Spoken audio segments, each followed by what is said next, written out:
چنانچہ مسلم شریف میں ابو ہریرہ رضی اللہ عنہ سے روایت ہے کہ الصلوات الخمس والجمعۃ الی الجمعۃ ورمضان الی رمضان مکفرات ما بینہن اذا اجتنبت الکبائر. اگر کبائر سے بچا جائے تو جمعے سے جمعہ 5 نمازیں اور ایک رمضان سے دوسرے رمضان تک کے جتنے گناہ ہوتے ہیں وہ سارے کے سارے اللہ تعالیٰ معاف فرما دیتے ہیں. چنانچہ کنز المال میں لکھا ہے کہ اذا سلمت الجمعۃ سلمت الایام. جمعہ اگر اچھے انداز سے کسی نے گزار لیا تو باقی دن بھی اس کے اچھے گزر جائیں گے. وَإِذَا سَلِمَ رَمَضَانُ سَلِمَتِ السَّنَةُ. اور جس نے رمضان اچھے انداز سے گزار دیا آنے والا پورا سال اس کا اچھا گزار دیا جائے گا. امام ربانی مجدد ثانی رحمۃ اللہ علیہ اپنے مکتوبات میں فرماتے ہیں کہ یہ رمضان کا مہینہ آنے والے سال کا ایک نمونہ ہوتا ہے. جس انداز سے بندہ گزارتا ہے اللہ تعالیٰ بقیہ سال انہی اعمال کی توفیق عطا فرما دیتا ہے. مثال کے طور پہ ایک نوجوان اگر چاہتا ہے کہ میں اپنی آنکھوں کا پرہیز کروں، غیر محرم سے اپنی آنکھوں کو بچاؤں، تو وہ رمضان میں اس کی مشق کر لے. اگر پورا رمضان غیر محرم سے نظر بچا لی بقیہ پورا سال اللہ اس کو توفیق عطا فرما دے گا. آپ پورا رمضان تہجد کی پابندی کر لیجئے، تلاوت کی، اعمال کی پابندی کر لیجئے، اور پھر دیکھیے بقیہ پورا سال وہ کام کس طرح آسان ہو جاتے ہیں. اللہ تعالیٰ توفیق دے دیتے ہیں اس بندے کو. اس لیے ہمارے اکابر رمضان کو بہت اہتمام کے ساتھ گزارتے تھے.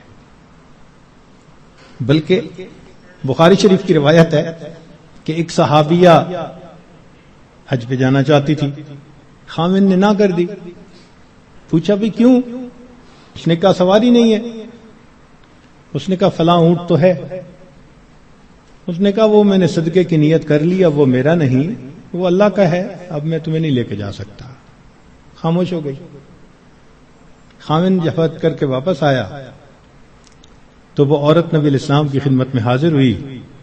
اے اللہ کے حبیب صلی اللہ علیہ وسلم، میرا بڑا جی چاہتا تھا میں حج کروں، مگر میرے خاوند نے کہا کہ سواری نہیں، اور میں نے صدقے کا اونٹ تھا بتایا تو اس نے کہا میں اس کو نہیں استعمال کر سکتا. تو نبی علیہ السلام نے پہلے تو خاوند کو سمجھایا کہ دیکھو یہ حج کا عمل بھی اللہ کے راستے میں جانے والا عمل تھا. تم اگر اس اونٹ پر اس کو یہ حج کروا دیتے تو اس میں کوئی حرج نہیں تھا، مگر ساتھ ہی یہ فرما دیا اس عورت کو کہ اچھا اب تم رمضان میں عمرہ کر لینا، اللہ تعالیٰ تمہیں میرے ساتھ حج کرنے کا ثواب عطا فرمائے گا. یہ بخاری شریف کی روایت ہے. تو رمضان مبارک کو اللہ رب العزت نے ایسی فضیلت عطا فرمائی. چنانچہ کنز المال میں ہے کہ اذا کان اول لیلۃ من شہر رمضان صفدت الشیاطین ومردت الجن، کہ جب رمضان کی پہلی رات آتی ہے تو شیاطین، سرکش جن، ان کو قید کر دیا جاتا ہے، باندھ دیا جاتا ہے.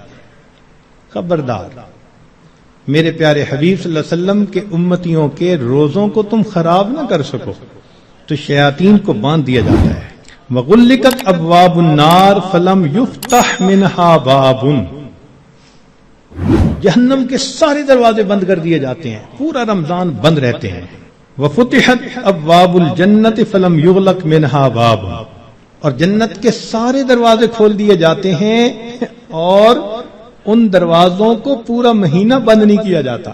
سبحان اللہ. اللہ رب العزت اس مہینے میں جنت کی سیل لگاتے ہیں.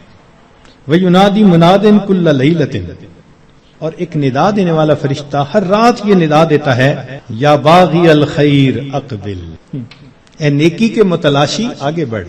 ابتغاء سے ہے یہ لفظ باغی الخیر. وَيَا بَاغِيَ الشَّرِّ اقصر، اے برائی کے تلاش کرنے والے تھم جا، رک جا. وَلِلَّهِ عُتَقَاءً مِّنَ النَّارِ وَذَلِكَ كُلَّ لَيْلَةٍ، ہر رات میں اللہ تعالیٰ جہنم سے جہنمیوں کو بری فرما دیتے ہیں. اب یہاں طالب علم کے ذہن میں ایک سوال پیدا ہوتا ہے کہ رمضان مبارک میں شیاطین تو قید ہو گئے، پھر کیوں برائیاں ہوتی ہیں، غفلتیں ہوتی ہیں؟ تو علماء نے اس کے کئی جواب دیے. ایک جواب تو انہوں نے دیا بھئی بڑے شیاطین تو قید ہو گئے، اب چھوٹے شتونگڑے بھی تو ہیں، اور ہم اتنے غافل کہ شتونگڑے ہی کام دکھا جاتے ہیں۔ دوسرا علماء نے یہ کہا کہ شیطان کی وجہ سے نفس کے اندر اتنی خباثت آ جاتی ہے کہ شیطان اگر باندھ بھی دیا جاتا ہے تو نفس اس کا کارندہ بنا رہتا ہے، وہ انسان کو گناہوں پر اکسائے رکھتا ہے۔ یا برے دوست ہوتے ہیں، یار بد، ان کی وجہ سے انسان رمضان میں بھی نیکی پر نہیں آتا۔ مگر اس کی خوبصورت مثال یہی ہے کہ جیسے لوہے کو بھٹی میں گرم کریں نا تو سرخ ہو جاتا ہے، پھر اس کے بعد اس کو بھٹی سے نکال لیں تو وہ 1 منٹ میں ٹھنڈا نہیں ہوتا، وہ گھنٹہ 2 گھنٹے گرم رہتا ہے۔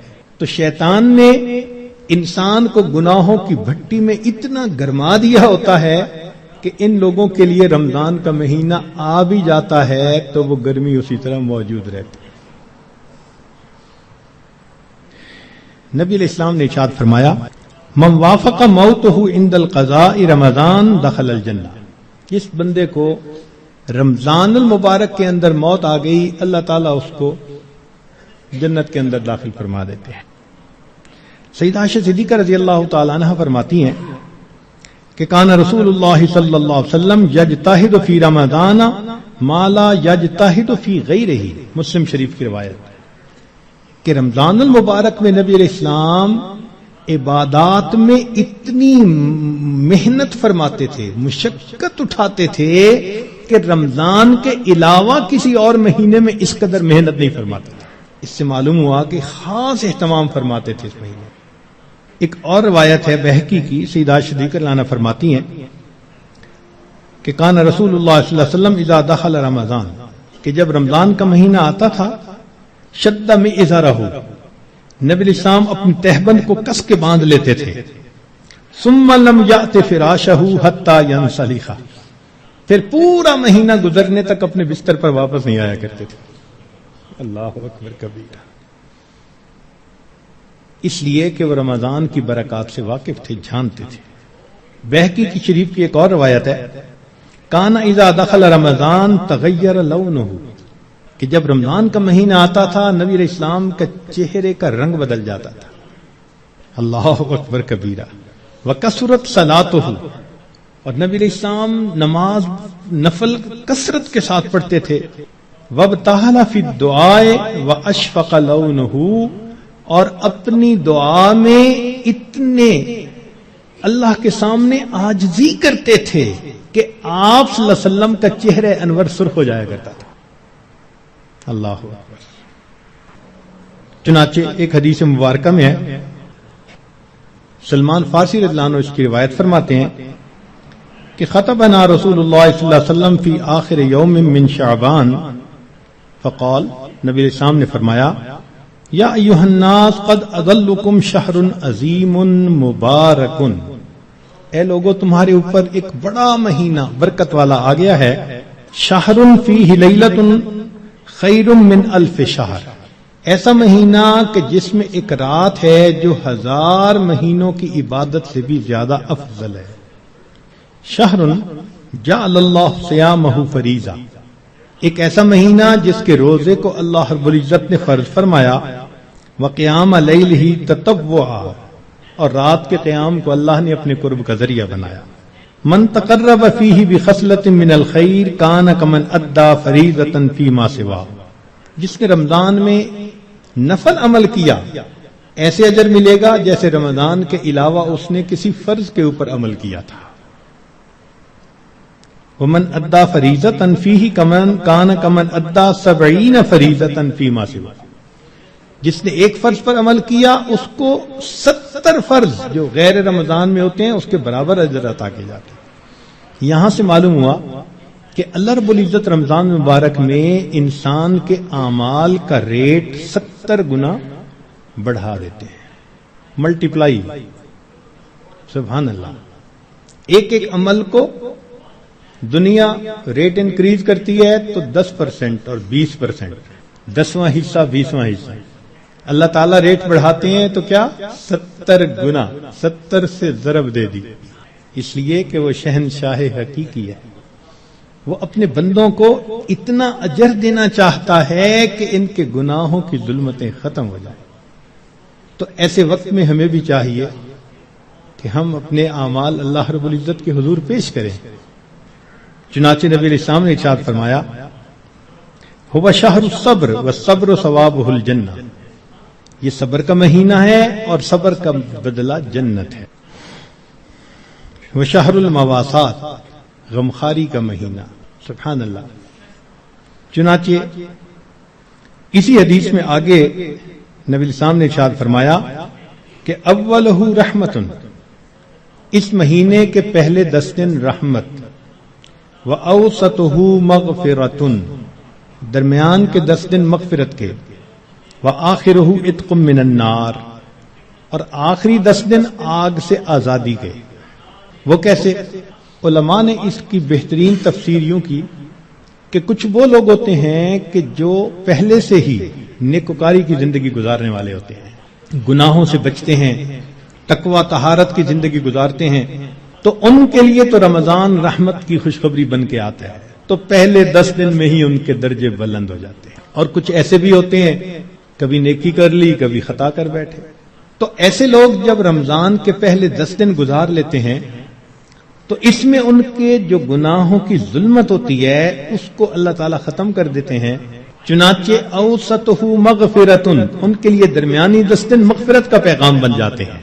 اور کچھ بہت زیادہ غفلت میں رہنے والے، اگر 10 دن سے ان کا کام نہیں بنا تو 20 دن سے ان کا کام بن جاتا ہے. چنانچہ جب 20 دن کی برکتیں ان کے دل کو دھو دیتی ہیں تو آخرہ عتق من النار، آخری عشرہ ان کے لیے بھی آگ سے آزادی کا عشرہ بن جاتا ہے. معلوم ہوا کہ اس مہینے میں تھوڑا غافل ہو یا زیادہ غافل، ہر بندے کی مغفرت کا اللہ تعالیٰ انتظام فرماتے ہیں. ہاں، بندے کو خود کوشش کرنی چاہیے. اگر کوئی آدمی خود ہی بے توجہ بن کر زندگی گزارے اور رمضان کا احترام ہی نہ کرے تو وہ تو پھر اپنا قصور ہے نا. ورنہ یہ اس کو احساس ہو گیا کہ مجھے رمضان مبارک کے اس مہینے میں اللہ کا قرب حاصل کرنا ہے، اس مہینے کی برکتیں اتنی ہیں کہ ایک لمحے کی برکت انسان کو ولی بنانے کے لیے کافی ہے. امام ربانی مجدد ثانی رحمۃ اللہ علیہ فرماتے ہیں مکتوبات میں کہ اے کاش پورے سال کی برکتوں کو رمضان المبارک کی برکتوں کے ساتھ وہ نسبت ہوتی جو ایک دریا کو سمندر کے ساتھ ہوتی ہے، مگر وہ بھی نہیں ہے. اس مہینے کی برکتیں اتنی زیادہ ہیں، اللہ اکبر کبیرہ. چنانچہ نبی علیہ السلام نے ارشاد فرمایا کہ وَاسْتَكْثِرُوا فِيهِ مِنْ 4 خصال، 4 اعمال اس مہینے میں زیادہ کرو. خصلتین تردون بہما ربکم وخصلتین لا غنا بکم عنہما، 2 عمل تو ایسے ہیں کہ جن سے تم اپنے رب کو راضی کرو، اور 2 عمل ایسے ہیں کہ تمہیں اس کے سوا چارہ ہی نہیں، مجبوری ہے تمہاری. اللہ تعالی تردون بہما ربکم، وہ 2 باتیں کہ جس کو ذریعے تم اپنے رب کو راضی کرو. فشہادت اللہ الہ الا اللہ وتستغفرونہ، کلمہ یعنی کلمے کا ورد زیادہ کرنا، تحلیل زیادہ پڑھنا اور استغفار زیادہ پڑھنا. یہ 2 عمل اس مہینے میں خاص طور پر زیادہ کرنے کی ضرورت ہے، چونکہ اللہ کے پیارے حبیب صلی اللہ علیہ وسلم نے ارشاد فرمایا، لہذا اس بات کی اہمیت دل میں اچھی طرح بٹھانی چاہیے. تو لا الہ الا اللہ کی بھی کثرت کریں، کم از کم چند 100 مرتبہ دن میں پڑھ لیا کریں، اور ہمت والے تو 1000 دفعہ 2000. ایسے لوگ ہیں ہر دن میں رمضان کے 10,000 مرتبہ تحلیل پڑھتے ہیں. اس وقت ایسے لوگ ہیں رمضان المبارک کے ہر دن میں ایک قرآن مجید کی تلاوت مکمل کرتے ہیں. نوجوان ہیں، کما رہے ہیں. وقت تو ایک جیسا ہے، ہمارا بھی اور ان کا بھی. لیکن انہوں نے یہ محسوس کر لیا کہ اس وقت میں ہم نے اللہ کو راضی کر کے ہٹنا ہے، ان کے لیے یہ سارے کام آسان۔ تو ہم چلو چند 100 دفعہ یا 1000 دفعہ ہی لا الہ الا اللہ کا ورد کر لیا کریں، اور اگر چلتے پھرتے عادت ڈال لیں تو سبحان اللہ کئی ہزار مرتبہ کرنا بھی آسان ہے۔ اور ہمارے اکابر سبحان اللہ وہاں سینکڑوں اور ہزاروں کی بات نہیں ہوتی تھی، اور لاکھوں کی بھی بات نہیں ہوتی تھی، کروڑوں کی بھی بات نہیں ہوتی تھی، کروڑوں مرتبہ سے زیادہ دل کے اوپر لا الہ الا اللہ کی ضرب لگتی تھی، کروڑوں مرتبہ سے زیادہ۔ دل کے اوپر کتنا نور ہوتا ہوگا، اللہ اکبر کبیرہ۔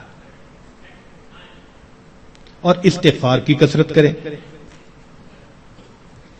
اور 2 چیزیں جس کی ہمیں ضرورت ہے، ایک اللہ رب العزت سے جنت مانگیں اور جہنم سے اللہ تعالی سے پناہ مانگیں۔ تو اس مہینے میں یہ دعا مانگنی چاہیے، اللہم انی اسألک الجنہ واعوذ بک من النار، اے اللہ میں جنت کا سوال کرتا ہوں اور جہنم سے اے اللہ میں پناہ مانگتا ہوں۔ چنانچہ رمضان مبارک کا اکرام کیسے کیا جائے اس کو بھی تھوڑا تفصیل سے بتا دیں۔ جو احترام کرنے والے ہیں وہ تو رمضان سے 2 مہینے پہلے سے ہی دعائیں مانگنی شروع کر دیتے ہیں، رمضان سے پہلے ہی گناہوں کو توبہ کر کے باطن کا غسل کر لیتے ہیں، اور پھر رمضان خوب اچھے انداز سے گزارتے ہیں۔ لیکن اب آخری عشرہ رہ گیا، اس آخری عشرے میں ہم گناہوں سے اس طرح بچیں جیسے احرام کی حالت میں حاجی محرم گناہوں سے بچا کرتا ہے۔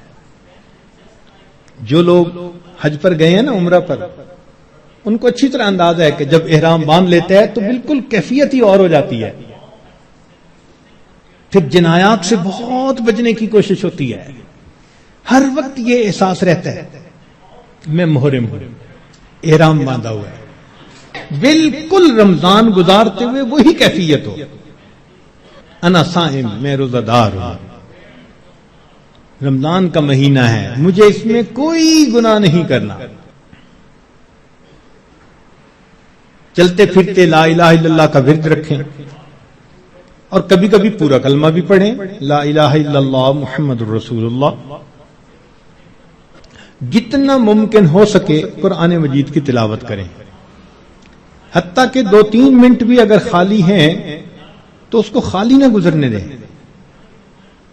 قرآن پاک دیکھ کر پڑھ لیں، اور اگر قرآن پاک پاس نہیں یا وضو نہیں تو جو صورتیں یاد ہیں کم از کم وہی پڑھ لیں۔ حسب استطاعت رمضان مبارک میں صدقہ و خیرات زیادہ کریں۔ سیدہ عائشہ صدیقہ رضی اللہ عنہا فرماتی ہیں کہ نبی علیہ الصلوۃ والسلام رمضان مبارک میں اپنے دونوں ہاتھ صدقے لیے کھول دیا کرتے تھے، جیسے تیز ہوا چلتی ہے اس طرح نبی علیہ الصلوۃ والسلام صدقہ، پانی اللہ کے راہ پانی کی طرح پیسہ بہا دیتے تھے۔ تو صدقہ و خیرات زیادہ کرنا، وعظ و نصیحت کی محفل میں روز بیٹھیں، کہیں فجر کے بعد ہوتی ہے، کہیں تراویح کے بعد ہوتی ہے، اور آخری عشرے کا سنت اعتکاف اگر نصیب ہو تو سبحان اللہ۔ معتکف کی حالت ایسی ہی ہوتی ہے کہ جیسے کسی کو منانے کے لیے اس کے دروازے کی چوکھٹ کو پکڑ کے بیٹھ جائے، اگر تو در نہ کھولے گا تو میں بھی در نہ چھوڑوں گا، بس نیت کر لے کہ اے رب کریم آپ کو مجھے منا کے اٹھنا ہے۔ واقعی دیکھا ہم نے، محبت میں ایسے ہوتا ہے، اگر کبھی کوئی محبوب ناراض ہو لوگ قدموں میں بیٹھ جاتے ہیں، بیٹے سے باپ خفا ہو آ کے قدموں میں بیٹھ جاتے ہیں، ابو جب تک آپ راضی نہیں ہوں گے میں قدموں میں سے نہیں اٹھوں گا۔ سبحان اللہ، یہی مومن کا حال ہونا چاہیے۔ اے کریم تیرے در پر آ کر بیٹھ گئے ہیں،